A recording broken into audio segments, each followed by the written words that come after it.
Today, we're going to do something a little different. Forget the charts, forget the statistics. We're going to step into a single day, a first-person journey, drawn from the real experiences of people who are living it.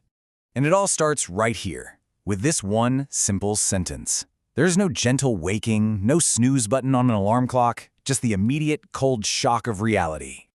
You know, the first things you register aren't even thoughts. They're purely physical. It's the cold seeping up from the concrete. It's the deep, dull ache in every single one of your bones. It's a smell you can't get away from, and that hollow, gnawing emptiness in your stomach. It's a total assault on your senses before your day has even begun. And just like that, there it is. Any fog of sleep is gone. The situation is stark, it's simple, and it's absolutely everything. This is your life. So, this first part of the day, it really sets the stage for everything else.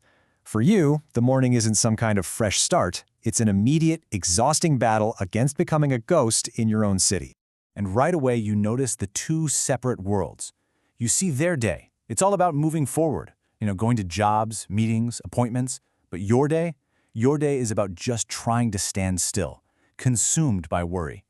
And every time someone walking by looks right through you, every averted glance, it's a painful little stab, a reminder that you just don't belong here. And after this happens enough times, after enough people actively pretend you don't exist, something inside you starts to shift. That feeling of being invisible, it becomes real. You start to internalize it. It stops being about them ignoring you, and it starts feeling like you are, in fact, invisible.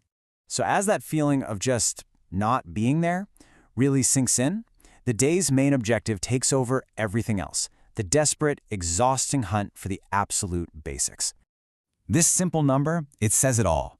It's been more than a day since you've had a real meal. And this isn't just feeling hungry. It's a weakness that gets into every muscle, every thought. It's the engine that's going to drive this entire day. The search itself is just grueling. It means forcing a body that is completely exhausted to walk for miles. And the only fuel you have is this desperate hope that maybe you'll find a shelter, or a kind stranger, or even just some leftovers. But it's that last step that's the real gut punch. The crushing reality that most days, all of that monumental effort gets you absolutely nothing. It's almost impossible to remember that there was a before, a life that had potential, maybe dreams, a job, a family. But being homeless, it strips all of that away. It boils your entire existence down to one all-consuming purpose: just make it through the day.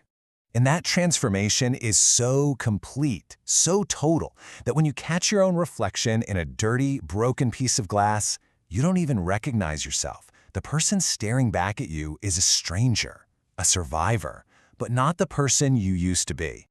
As the day wears on and the sun starts to set, the mission changes. That fear of hunger and invisibility, well, it gets replaced by something much more immediate, something way more threatening. Night is not for resting, it's for being vigilant.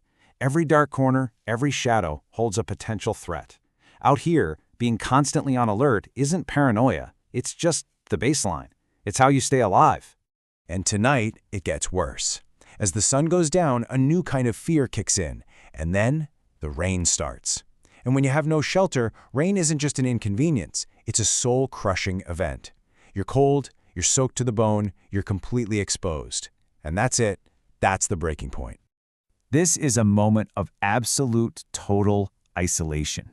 It's complete despair, hidden from the entire world by the very storm that's causing it. Your pain is just as invisible as you are. And in that moment of breaking, these are the questions that come flooding in. They aren't really questions looking for an answer, but more like a cry of pure anguish.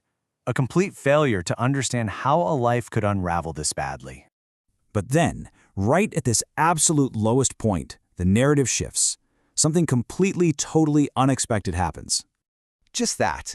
After an entire day of being ignored, of being a ghost to the world passing by, someone stops. The impact is instantaneous. The rain is still falling, the hunger is still there, the danger hasn't just vanished. But emotionally, fundamentally, the entire landscape of this moment has changed. And this is what hope becomes in a situation like this. It's not some promise of a better future or a solution to all your problems. It's something much simpler and honestly way more profound. Hope is the feeling of being seen, the simple validation that you exist, that you're human. That's the real gift. It's not the food, it's not the blanket, it's the restoration of your dignity. That small act of kindness just pierces through the invisibility and reminds you so powerfully of the person you are underneath all the struggle. But we have to pull back from this one powerful moment and look at the bigger picture. Because one moment of humanity, as amazing as it is, doesn't end the cycle. That one moment of being seen is powerful, for sure, but it has to carry you through a very harsh truth. This isn't just one bad day. This is life every single day, and not everyone gets that moment of help. So while you hold on to that hope with everything you've got, the grim reality is that tomorrow morning, the search for survival begins all over again. And in the end, it really all comes down to this. If a single act of being seen can provide the hope needed to survive just one more night, it leaves us with a critical question. What fills all the vast, empty, and invisible moments in between?